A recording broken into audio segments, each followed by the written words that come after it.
Chapter 16. First Encounter. Marcus was carefully measuring rose oil for their latest batch of soap when he heard the shop bell chime above, followed by an enthusiastic voice calling out from upstairs. Good morning, Aldrich. I brought fresh rags and cleaned the front windows like you asked. That's Sarah. She comes in once a week to help with cleaning and organizing. Good worker, energetic. Marcus heard footsteps on the stairs, and a moment later a young woman appeared in the basement doorway. Sarah was perhaps 16 or 17, with brown hair pulled back in a practical braid and clothes that marked her as working class but clean and well-maintained. What struck Marcus immediately was the way her entire face lit up when she saw Aldrich. Oh, I didn't know you had someone working down here today. But her eyes remained fixed on Aldrich with obvious adoration. Sarah, this is Marcus, my new business partner. Marcus, this is Sarah. She's been helping me keep the shop organized since I could afford to pay someone to help with cleaning. Nice to meet you. Business partner? That's wonderful. I mean, not that your business wasn't wonderful before Aldrich, but having a partner must be wonderful. She was practically bouncing on her toes. Marcus watched this interaction with growing amusement. Sarah's infatuation was so obvious it was almost painful to witness. She hung on every word. Aldrich said, found excuses to stand closer to him, and generally behaved like someone completely besotted. Aldrich, meanwhile, seemed entirely unaware of her feelings. He treated her with friendly professionalism, the way he might interact with any helpful employee. We're working on a new product line, high-quality soaps with custom fragrances. Marcus has some innovative ideas that could set us apart from the competition. That's brilliant. You're so clever, Aldrich. I always knew you'd find a way to make the business successful. You've been working the streets more lately. Everything safe out there? Actually, it's been different. There's been an increase in criminal activity around the city. People are more desperate, I think, more willing to take risks. And some of the criminals, they're not just using knives and clubs anymore. I've heard stories about people using other methods, dangerous ones. Other methods? Magic.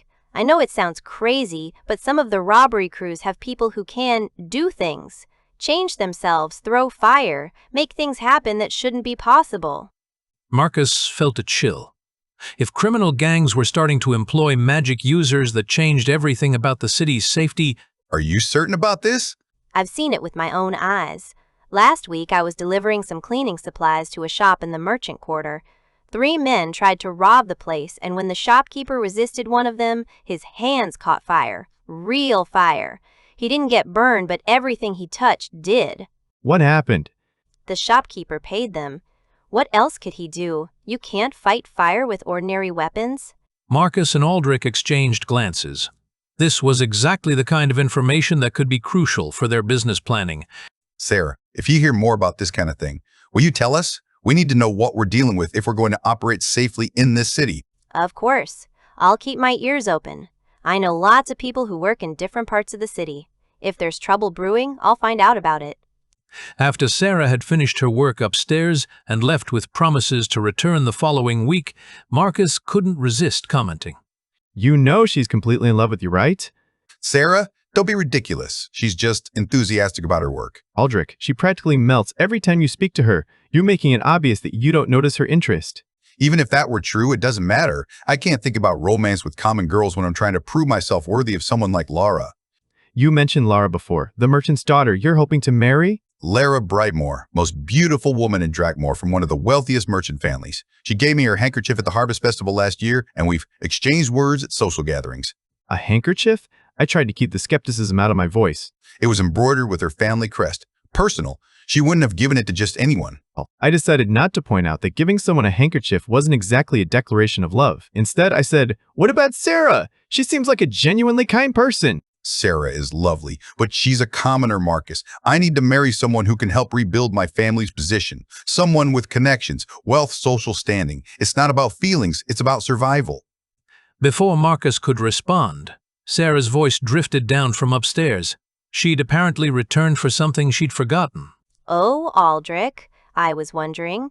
That is, if you don't mind me asking, what girl were you talking about? The one with the handkerchief? Marcus and Aldrich exchanged glances. Apparently, Sarah had overheard more of their conversation than they'd realized. Just someone I met at a social gathering, clearly uncomfortable.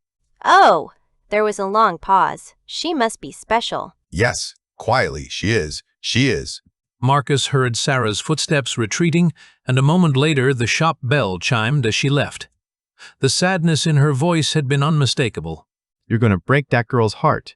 Better a small heartbreak now than ruining both our lives by encouraging impossible dreams. Some things are more important than personal feelings. Marcus wasn't sure he agreed, but he understood the pressures Aldrich was facing. In this world, social class determined most aspects of life, including marriage prospects. They worked in relative silence for the rest of the afternoon, perfecting their soap formulations and discussing plans for introducing their products to potential customers. By evening, Marcus had prepared several small cards on which he'd written key Valdrian characters and their meanings, a portable study system he could use to practice reading during his night work. What are those? Watching Marcus stack the cards carefully. Memorization aids. I can practice reading formal script during breaks at my evening job. That's clever. Most people try to memorize through repetition, but visual cards allow for more efficient studying. I've always been good at finding ways to learn more efficiently. As he prepared to leave for his night work, Marcus reflected on how different his evening routine had become since arriving in Drakmore. He made his way to the warehouse district where goods arrived by cart and needed to be sorted, moved and prepared for distribution throughout the city. His supervisor was a gruff man named Owen, who ran a crew of workers handling shipments for multiple merchants. The work was labor lifting, carrying, organizing, but the atmosphere was tense. Drakmore's economic pressures meant that every business deal was more desperate, every transaction more fraught with potential conflict. Evening, Marcus. Greeting him as he arrived. We've got a large shipment coming in from the northern trade route. Luxury goods mostly. High-value stuff, so we need to be extra careful with handling. Marcus nodded and joined the crew assembling in the warehouse's loading area. The work was routine at first, unloading carts, checking manifests, sorting goods by destination. But as the evening progressed, Marcus became aware of tension between Owen and the merchant who owned the shipment. "This isn't what we agreed on," saying angrily. He was a well-dressed man with nervous eyes and hands that shook slightly as he gestured. "These prices are highway robbery." Prices go up when risks go up. You want your goods stored safely and distributed without problems. You pay what it costs. "But we had a contract." We had an understanding. Understanding changes when circumstances change. Marcus continued sorting goods while listening to the escalating argument. The merchant seemed genuinely distressed, and Owen's usual fair demeanor had shifted to something harder and more calculating. That's when Marcus noticed the merchant's companion, a large man who'd been standing silently near the warehouse entrance. As the argument intensified, this man began walking toward Owen with deliberate, threatening steps. Maybe we need to renegotiate this understanding. His voice carrying clear menace. Maybe you need to remember who you're dealing with, apparently unconcerned by the physical threat. Marcus watched in fascination as the large man's muscles began to visibly swell. His arms grew thicker, his chest broader, his entire frame expanding as if he were inflating like a balloon. This wasn't normal human physiology. This was magic. Holy shit. Whispering. He's an enhancer. Last chance to be reasonable. Owen sighed and reached into his vest, producing a small glass vial filled with clear liquid. This ain't my first tango with your type. Then threw the vial at the enhanced man's feet. The glass shattered, releasing what Marcus immediately recognized as acid. It sizzled and smoked as it splashed across the floor, eating through wood and stone where it landed. But when the acid reached the enhanced man's skin, it simply slid off without causing any damage. He smiled, revealing teeth that seemed larger and sharper than they should be. "Did you think you could scare us with parlor tricks?" His nervousness replaced by smug confidence. Shit. A transmuter too. Should have charged extra for that. Marcus felt his heart racing as he witnessed his first direct encounter with magic. The enhanced man was clearly more than just physically strengthened. He'd also changed his skin's properties to resist chemical damage. Look, raising his hands in a placating gesture, maybe we can work something out. I'll honor the original price agreement, throw in a little extra for the inconvenience. "Now you're being reasonable." As the magical threat subsided and normal business negotiations resumed, Marcus found himself staring at the acid burns in the warehouse floor. Magic wasn't just theoretical knowledge or distant rumors. It was a real practical force that could be used for intimidation, protection, and coercion. For the first time since arriving in Valdres, Marcus understood that he wasn't just in a different world. He was in a world with fundamentally different rules. Rules he would need to understand if he wanted to survive and thrive in this new reality. The rest of the evening passed without incident, but Marcus's mind was spinning with implications.